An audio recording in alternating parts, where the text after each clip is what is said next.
Bismillahirrahmanirrahim. Assalamualaikum warahmatullahi wabarakatuh.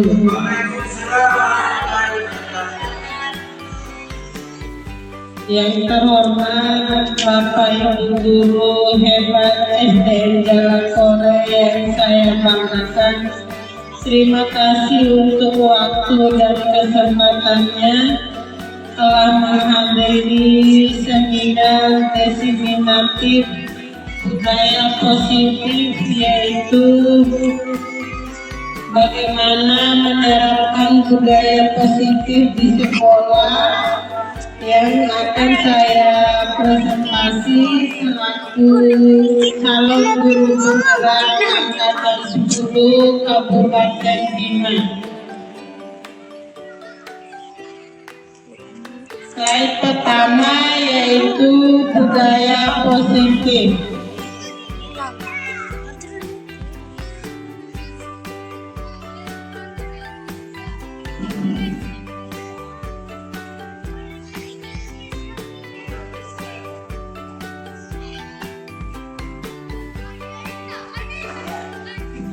Budaya positif, tentu kita tidak asing lagi mendengar kata budaya positif. Budaya positif di sekolah yaitu merupakan nilai-nilai kebiasaan yang harus diterapkan di sekolah yang berpihak pada murid agar mereka dapat berkembang menjadi pribadi yang lebih baik dan kritis serta penuh dengan hormat dan tanggung jawab. Di sini saya ingin bertanya, budaya positif apa yang pernah Bapak Ibu terapkan di dalam kelas Bapak Ibu?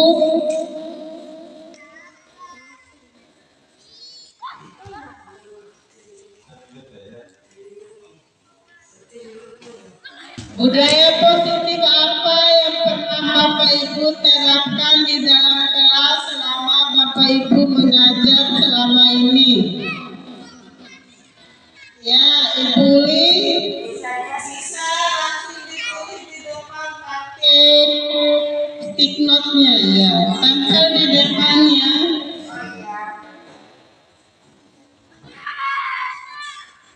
Bapak Ibu yang lain boleh ditulis di stick note yang sudah saya kasih tadi. Ya, budaya positif apa yang pernah Bapak Ibu terapkan di dalam kelas?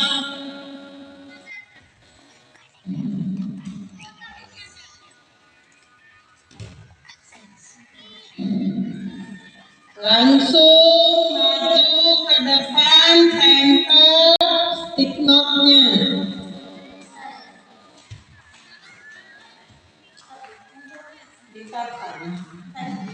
Di sini. Iya.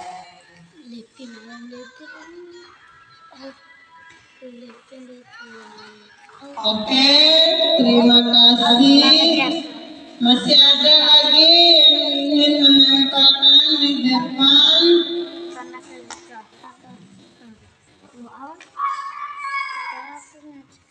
Ya.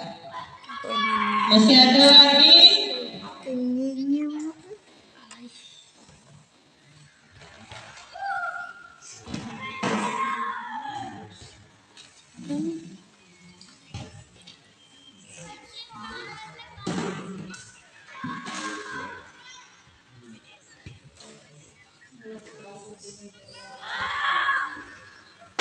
Ya, terima kasih Bapak Ibu hebat telah memberikan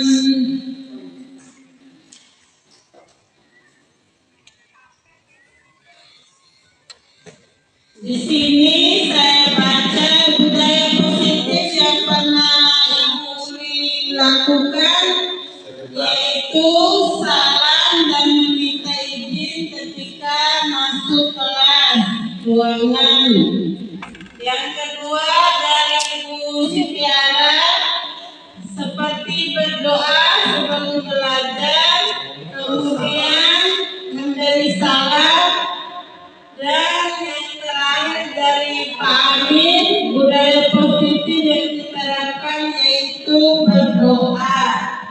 Ya, ini semua merupakan salah satu bagian dari budaya positif yang harus kita kembangkan. Siapa lagi yang bisa Bapak Ibu guru hebat? Apa tujuan kita menanamkan budaya positif dalam lingkungan sekolah?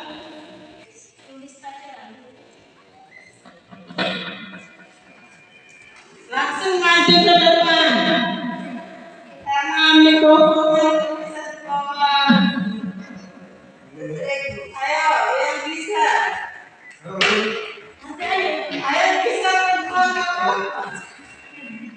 apa tujuan dari budaya positif itu diterapkan? Ya, budaya positif seperti yang saya terapkan tadi, berdoa itu supaya anak-anak bisa terbiasa berdoa dalam lingkungan sekolah. Ya, terima kasih.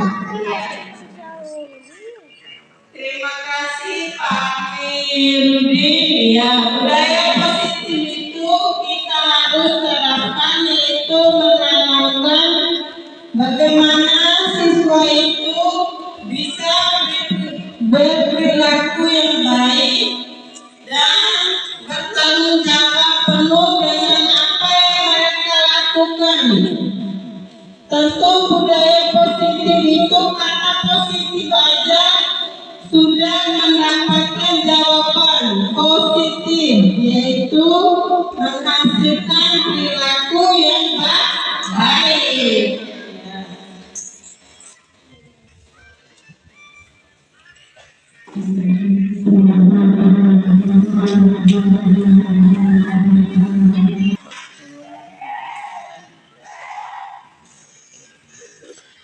Ya, selanjutnya topik dan konsep inti materi. Di sini konsep inti materinya yang pertama disiplin positif dan nilai-nilai kewajiban, nilai-nilai kebajikan universal, yaitu disiplin positif, nilai-nilai kebajikan tadi seperti ini: salam, berdoa.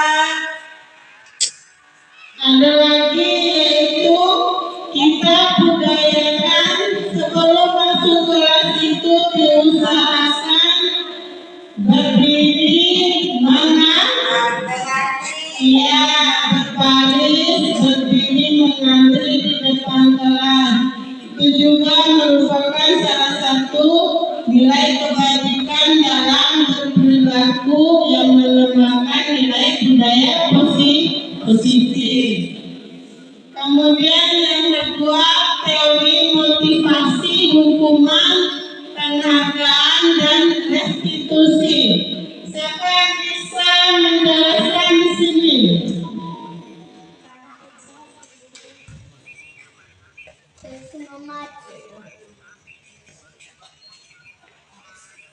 Teori hukuman, teori motivasi yang Bapak Ibu pahami.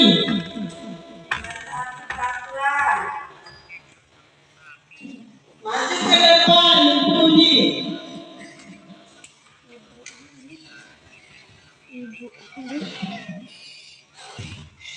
Hukuman atau penghargaan yang misalnya dilakukan oleh siswa, salah satunya dia mentaati peraturan. Nah, nanti akan menjadi contoh kepada siswa yang lain agar dia melakukan hal mentaati peraturan ataupun mengikuti. Karena itu salah satu pendidik bisa memberikan penghargaan dalam bentuk reward, terus misalnya dalam bentuk pujian, sehingga siswa-siswa yang lain bisa mengikuti.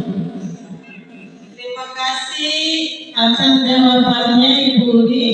Motivasi yaitu kita memberikan dorongan, ya, baik dorongan secara eksternal maupun internal.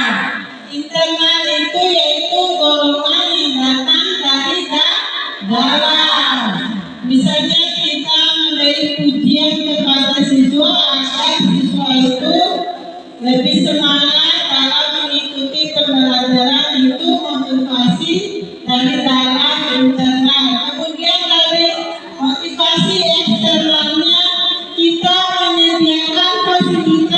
mendukung belajarnya yang lengkap. Misalnya kita sebagai guru tentu bagaimana cara kita supaya siswa itu belajar lebih semangat dan tidak bosan. Kita menyediakan media pembelajaran yang menyenangkan ya.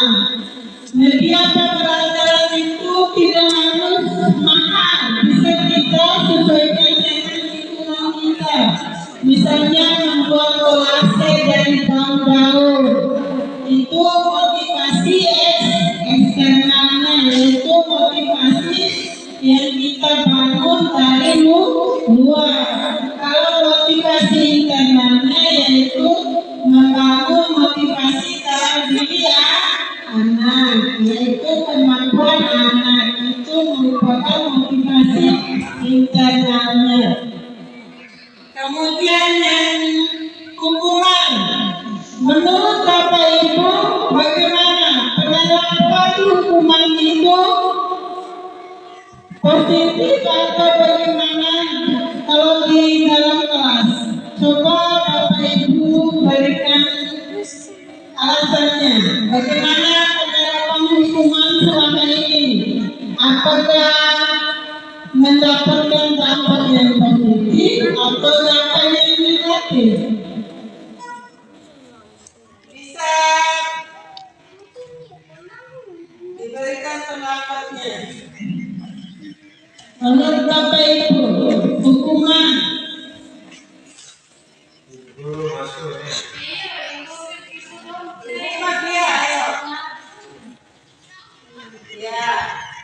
tidak apa-apa.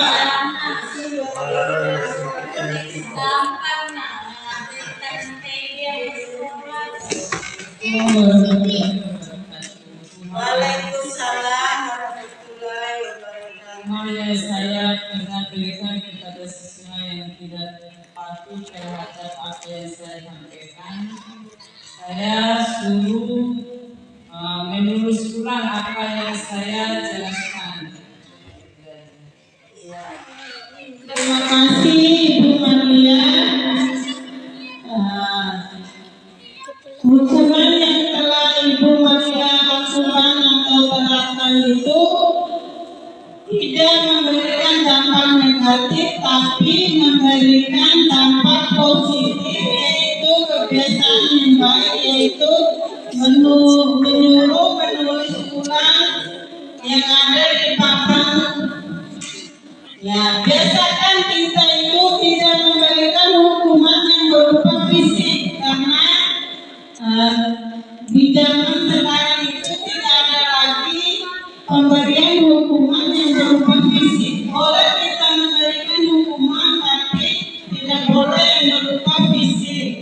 Ya, fisik sepertinya tidak boleh memukul, tidak boleh disuruh melakukan hal-hal yang berat, tapi bisa kita memberikan hukuman yang mengarahkan ke hal yang positif seperti menulis di papan, kemudian disuruh menulis sebanyak 100 kali. Tidak apa-apa memberikan hukuman yang berdampak positif. Kemudian yang ketiga, keyakinan kelas. Sebelum saya katakan, siapa yang tahu apa itu keyakinan kelas? Apa yang menjadi aturan di dalam kelas?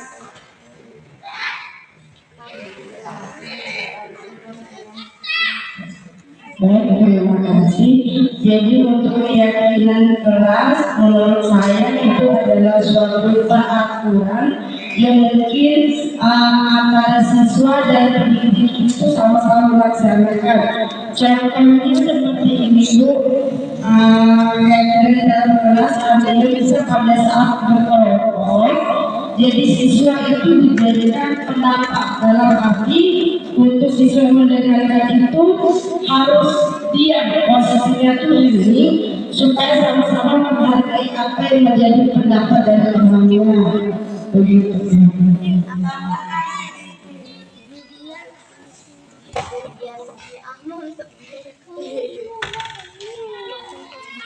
Assalamualaikum warahmatullahi wabarakatuh. Waalaikumsalam warahmatullahi wabarakatuh. Ya, seperti dalam berdoa sebelum belajar itu adalah peraturan dalam kelas. Itu aja, terima kasih. Ya, saya yakinkan lagi keyakinan kelas itu tentu peraturan yang kita sepakati bersama supaya siswa itu bisa bertanggung jawab dengan apa yang telah disepakati bersama itu. Misalnya keyakinan di dalam kelas tidak boleh makan di dalam kelas, menjaga kebersihan di dalam kelas, pulang dengan dalam keadaan itu semua termasuk dalam keyakinan kelas. Peraturan yang telah kita buat untuk dipertanggungjawabkan secara bersama dalam anggota kelas, baik itu guru maupun murid. Tentu tujuan dalam membuat keyakinan kelas itu yaitu menciptakan budaya positif. Kemudian topik yang keempat, kebutuhan dasar manusia dan dunia berkualitas. Tentu kebutuhan dasar manusia itu sekarang harus disesuaikan dengan dunia yang sedang berkembang. Misalnya kebutuhan siswa sekarang, kita tidak boleh lagi mengajar yang penontonnya itu harus menempatkan sesuai dengan dunia yang berkualitas, yaitu memanfaatkan IT, ilmu teknologi. Kemudian yang kelima, restitusi 5 posisi kontrol. Yang keenam, restitusi segitiga restitusi.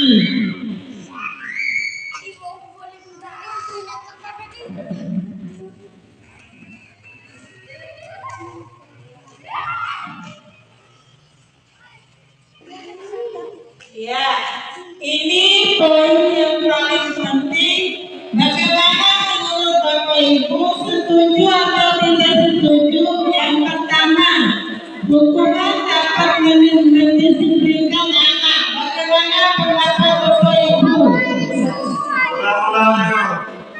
Ya, setuju atau tidak setuju? Yang pertama, hukuman dapat mendisiplinkan anak. Ya, setuju. Ya, setuju. Seperti yang telah saya paparkan tadi, hukuman yang mengarahkan ke arah positif dan tidak boleh memberi hukuman yang melibatkan sisi. Kemudian yang kedua, pemberian hukuman dengan hal positif seperti membaca atau membersihkan halaman sekolah dapat meningkatkan disiplin anak atau bagaimana? Setuju.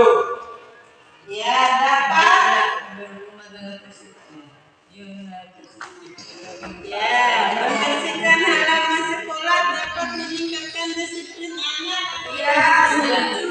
Ya, setuju. Kemudian yang ketiga, memberikan penghargaan dapat meningkatkan motivasi belajar anak. Ya, sangat setuju.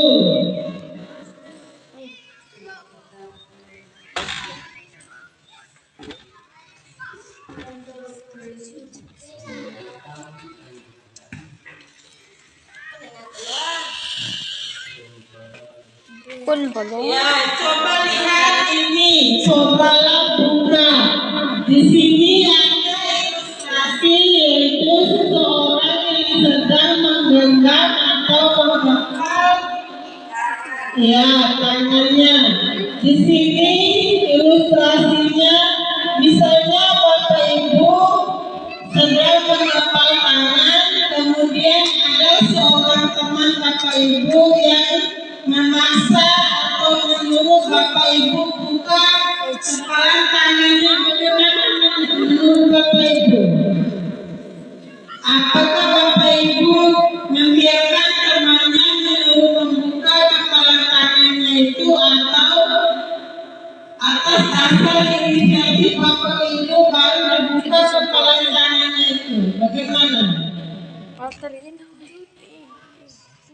Mau dibuka secara paksa atau atas inisiatif Bapak Ibu? Iya, seperti itu ilustrasi yang terjadi pada proses pembelajaran budaya positif pada anak itu.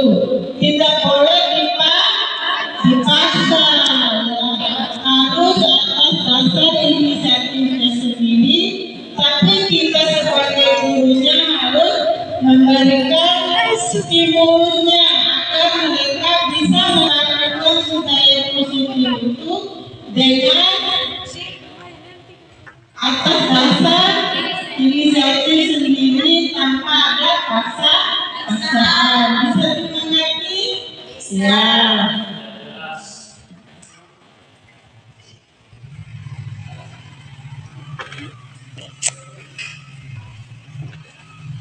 Ya, kemudian perubahan paradigma teori kontrol. Ini ilustrasi teori kontrol. Yang pertama, ilustrasinya guru mengontrol murid. Yang kedua, ilustrasi bahwa kritik dan membuat orang merasa bersalah dapat menguatkan karakter. Yang ketiga, ilustrasi bahwa semua perbuatan positif efektif dan bermanfaat. Yang kelima, ilustrasinya bahwa orang dewasa memiliki hak untuk memaksa. Ini ilustrasi kita sebagai seorang guru, yaitu sebagai pengontrol ketika dalam proses pembelajaran.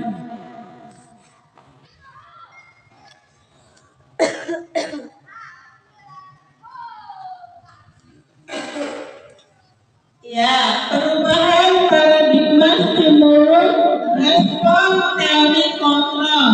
Siapa sesungguhnya yang memiliki kontrol? Coba diperhatikan pada tabel berikut. Yang bagian kirinya stimulus respon. Ibu Bapak mengerti stimulus respon? Ya, stimulus itu apa yang harus kita lakukan agar anak itu bisa merespon kontrol yang telah kita berikan. Yang pertama, kita mencoba mengubah orang agar berpandangan dengan sama dengan kita. Ya, kita inginkan seperti itu ya. Tapi pada teorinya kita berusaha memahami pengalaman orang lain tentang dunia. Yang terjadi antara teori dengan stimulus itu kita mungkin sama.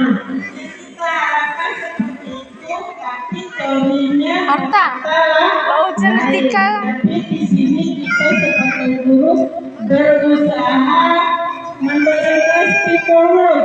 Jangan membiarkan langsung, misalnya anak tidak bisa berubah dia, tapi kita bisa memberikan stimulus bagaimana bisa dia berubah. Itu yang dinamakan stimulusnya.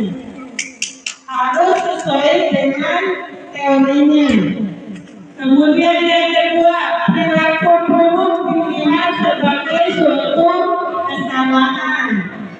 Tapi pada teorinya semua perilaku memiliki tujuan. Kemudian yang ketiga, orang lain bisa mengontrol saya, tapi pada teorinya hanya Anda yang bisa mengontrol diri Anda. Yang kita inginkan itu semua orang itu bisa kita kontrol, tapi pada teorinya kita hanya bisa mengontrol diri dia sendiri. Kemudian saya bisa mengontrol orang lain. Teorinya Anda tidak bisa mengontrol orang lain. Yang kita inginkan itu bisa mengontrol tapi teorinya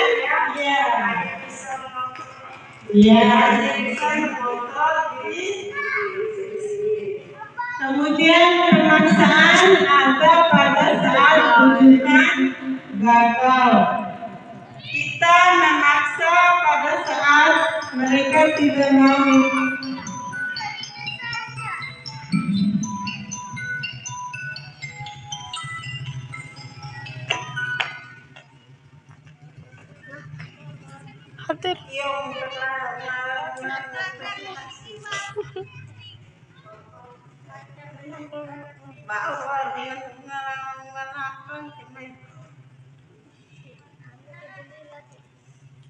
Ini mau presentasi iya lagi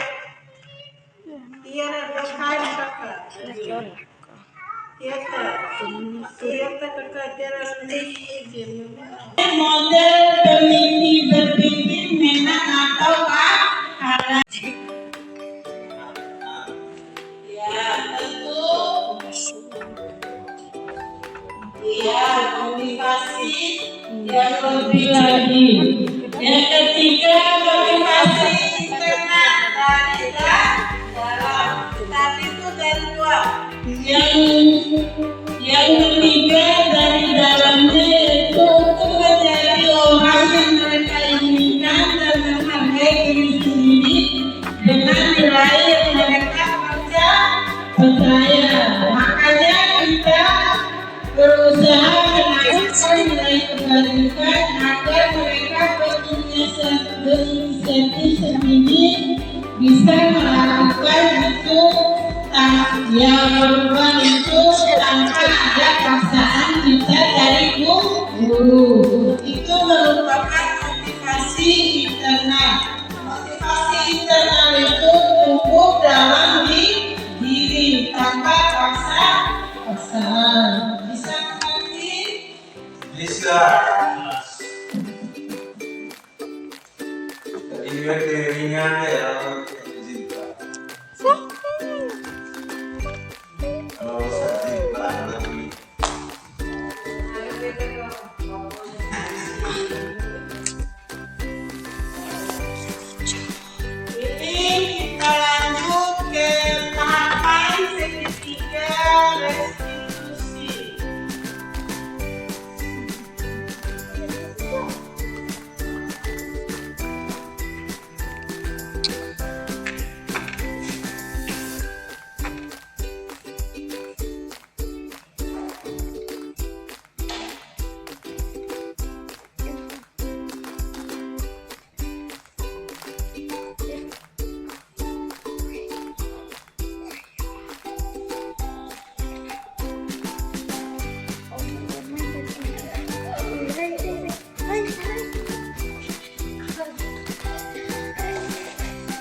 Ya, saya akan menjelaskan restitusi adalah proses menciptakan kondisi bagi murid untuk memperbaiki kesalahan mereka sehingga mereka bisa kembali pada kelompok mereka dengan karakter yang lebih kuat.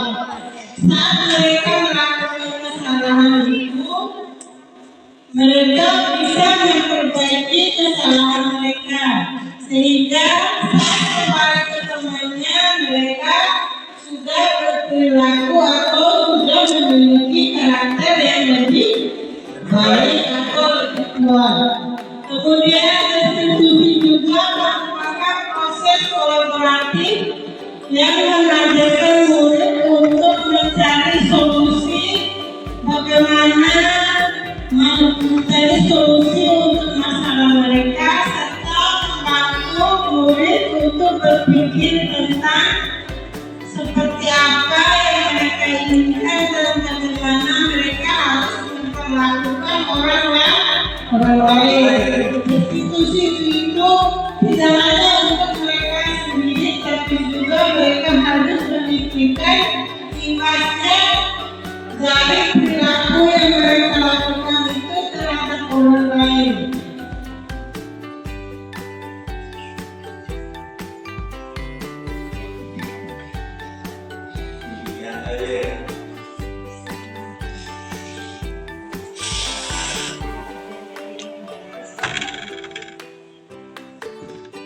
Alam yang ada di sekitar kita untuk belajar, misalnya pembuatan kolase, memanfaatkan bunga daun-daunan, biji-biji jagung itu bisa. Pokoknya kalau ingin menerapkan budaya positif itu harus ada SDM yang penting itu sumber daya manusianya seperti sekolah, murid, SDA-nya sumber daya alam. Kita tidak boleh memaksa sesuai dengan yang seperti di kota. Ini merupakan gambar segitiga institusi, yaitu bagaimana tindakan kita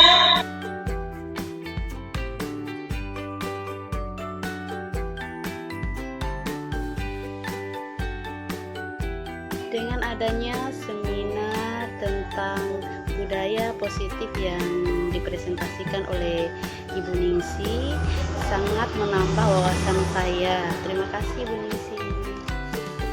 Assalamualaikum warahmatullahi wabarakatuh. Saya Ibu Limayang Sari, salah satu guru di SD Jalakore, mengucapkan terima kasih kepada guru penggerak atas nama Ibu Indrianingsi Sarjana Pendidikan. Karena dengan adanya presentasi dari beliau dengan topik budaya positif dapat menambah wawasan bagi saya bahwa budaya positif seperti apa sih yang perlu kita tanamkan di sekolah, budaya positif apa sih yang perlu kita tanamkan dalam diri peserta didik. Terima kasih Ibu Ningsi. Terima kasih atas ilmunya Bu Indri. Dengan adanya CGP ini sangat membantu dan menginspirasi.